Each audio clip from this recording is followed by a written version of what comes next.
Ec dies quam vecit Dominus exultemus et letemur inea. Alleluia, alleluia. Ec dies quam vecit Dominus exultemus et letemur inea. Alleluia, alleluia, alleluia.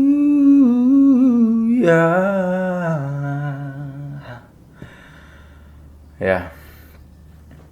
Selamat Paskah. Masih di Oktav Paskah. Dan kita berjumpa lagi. Culprit tercinta masih di Mea Culpa. Pace bene.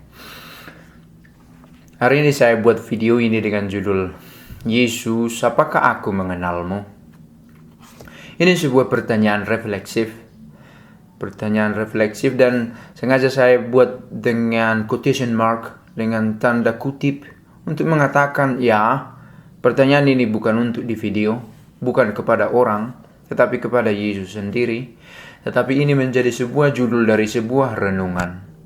Yesus, apakah aku sungguh mengenalmu? Mengapa pertanyaan ini muncul? Beberapa hari belakangan ini saya berpikir tentang ini. Kalau para culprit tercinta menyadari ada satu video yang hilang yang saya sembunyikan dari kumpulan video yang sudah saya upload di channel Mea Culpa. Seseorang yang saya hormati memberikan saya nasihat, kamu tidak punya cukup pengetahuan untuk berbicara tentang gereja Katolik dan tentang iman dan ajarannya. Kamu harus mendalami kitab suci dan kemudian kamu baru layak untuk berbicara tentang itu. Kemudian saya berpikir, ya, apakah aku sungguh memang mengenal Yesus? Jangan-jangan saya hanya berbicara tentang Yesus, tapi tidak pernah berbicara dengan Yesus. Ini dua entitas yang sangat-sangat jelas berbeda. Kemudian saya berpikir, ini sebuah pertanyaan bagus. Bukan hanya untuk saya, tetapi untuk orang yang dengan berani, dengan terbuka mengklaim diri sebagai pengikut Kristus, sebagai Kristen. Apakah kita sungguh mengenal Dia? Sejauh saya belajar teologi sedikit sebenarnya, dan itu saya katakan saya hanya sedikit tahu tentang teologi, tapi saya bagi. Ada dua pendekatan untuk mengenal teologi itu sendiri, teologi positif atau teologi negatif. Ya, kita mulai dengan teologi negatif. Dikatakan di sana, sepandai-pandainya kita berbicara tentang Tuhan, itu tidaklah menunjukkan dengan sempurna siapa Tuhan itu. Ya, dengan kemampuan logos yang kita miliki, ilmu yang kita miliki, kita tidak akan pernah sampai kepada pengertian tentang Tuhan, pengertian pada Tuhan. Itu teologi negatif. Kalau kita berbicara Allah itu Tritunggal, Allah itu Maha Tahu, Dia lebih besar dari yang itu. Dia lebih kaya dari konsep yang sudah kamu bangun. Dia melampaui kapasitas dari otakmu. Itu teologi negatif. Tetapi ada satu sisi lain, teologi positif yang mengatakan seterbatasnya kita dalam berpikir, kita tetap bisa berbicara tentang Tuhan. Dan itu batas kemampuan kita untuk mengenal Dia. Sebagaimana kita sanggup menggunakan akal budi, kehendak bebas, dan rasio kita serta rasa, pada batasan itulah kita sanggup berbicara tentang Tuhan. Dan pada level itu kita sanggup mengenal Dia. Itu cara terbaik yang kita miliki untuk mengenal Tuhan. Itu teologi positif. Maka Yesus, apakah aku mengenalmu? Ini sebuah pertanyaan refleksif yang mengingatkan kita, ya, kita berusaha untuk mengenal Dia hari demi hari, tapi di sisi lain kita harus tetap sadari, Yesus, Aku harus terus berusaha mengenalmu. Karena ini tidak semudah yang kita bayangkan. Ada banyak hal, keindahan-keindahan, keajaiban dan misteri iman yang kita tidak sanggup selami hanya dengan berbekalkan pikiran kita saja. Kemarin saya buat sebuah renungan, konteksnya masih di sini, bahwa selama 2 milenium gereja telah berusaha mengenal Kristus sedikit demi sedikit, hari demi hari, dan sampai sekarang itu bukan satu perkara yang tuntas. Apakah yang tepat disebutkan, apakah persona, apakah pribadi untuk setiap pihak dari Trinitas ini, Sang Putra, Sang Bapa, dan Sang Roh Kudus?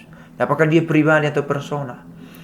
Sebuah pertanyaan. Apakah dalam peristiwa Ekaristi yang terjadi adalah transubstansiasi, atau jangan-jangan adalah transsignifikasi? Dan gereja dalam pemahamannya yang terbatas sebagai manusia secara positif menanggapi kita ingin mengenal Allah, mengenal Yesus. Dan harus dikatakan pencarian tentang dia adalah pencarian sepanjang hidup. Maka pertanyaan, siapakah yang layak berbicara tentang dia? Kita yang berusaha mencari dia. Kita berusaha mengenal dia pada level yang kita sanggup.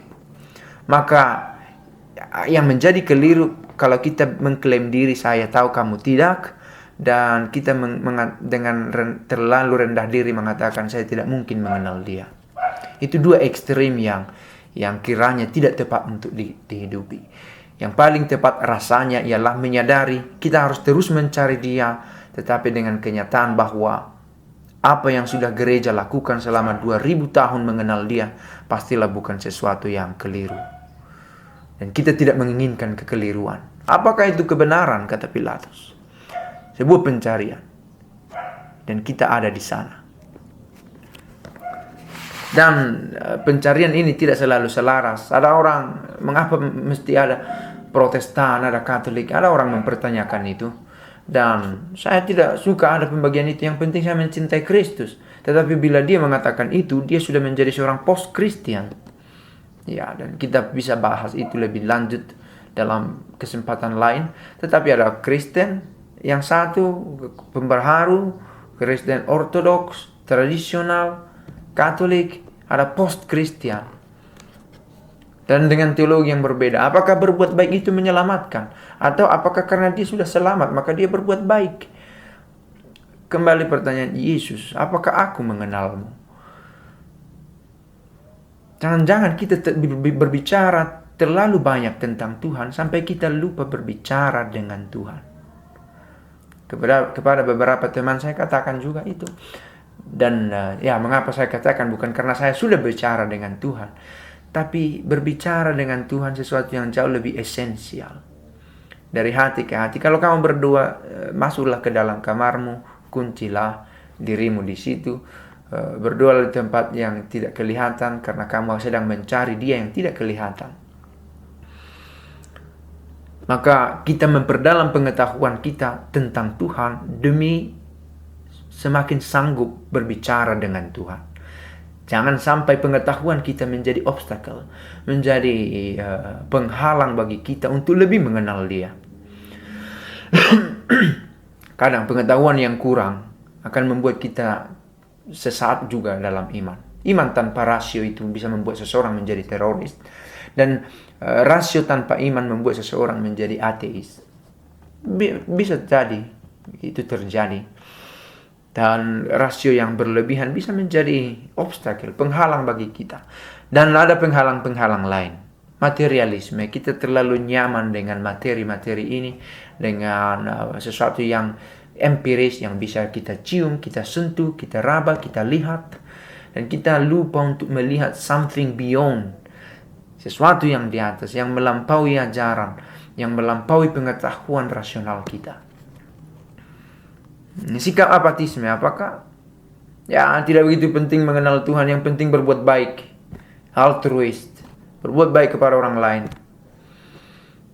Itu sebuah apatisme juga terhadap kekristenan, dan di satu sisi bisa menjadi reduksionisme. Mungkin istilah ini ya tidak terlalu umum kita dengar, tetapi kita lakukan.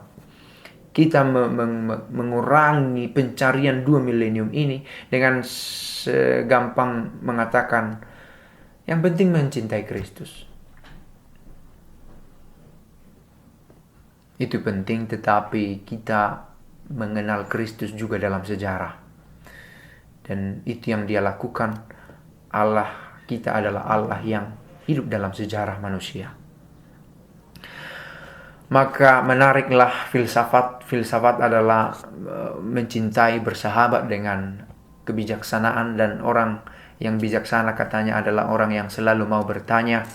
Dan judul video ini adalah sebuah pertanyaan. Yesus, apakah aku mengenalmu? Semoga kita sanggup mengenal dia. Sedikit demi sedikit, waktu demi waktu, sesuai dengan kemampuan kita. Semoga saja. Selamat mencari para culprit tercinta. Kita bersama di sini di channel Mea Culpa, hari demi hari mencoba mengenal dia sedikit lebih baik. Semoga saja, dan pace e bene.